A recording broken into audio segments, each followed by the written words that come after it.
Hey, Scott back here with Rendall Certified Cleaning and another Rendall Rant. And this will be in response to a video that we made about 2 years ago in regards to low moisture cleaning. I think I called it as dry cleaning safe for your carpeting or something to that effect. But it's by far and away the most heated debate that we've had on our channel so far.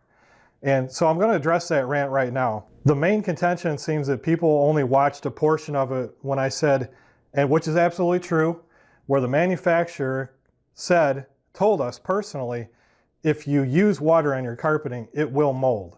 Don't use extraction. They told us that.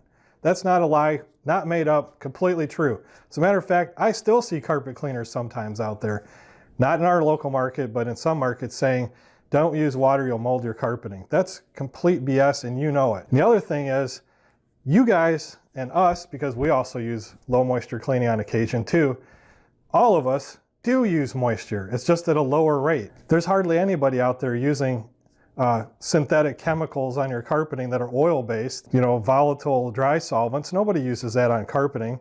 So when you say dry cleaning, people are thinking, oh, it's like the dry cleaner where I take it in there and they use a volatile organic solvent to remove the stains. You know that's not true. You're using low moisture just like everybody. It's water-based. You're using some level of water, and you're extracting the water out with, say, a pad, or just not using enough water to make the carpet damp enough to worry about a pad in the first place. For instance, like encapsulation.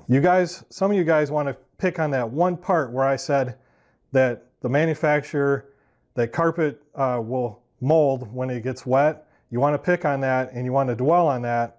And I'm telling you, they said that. That's the whole reason that we were brainwashed in the beginning, is because the manufacturer said straight up, you will mold carpet with extraction, and that's complete and utter BS.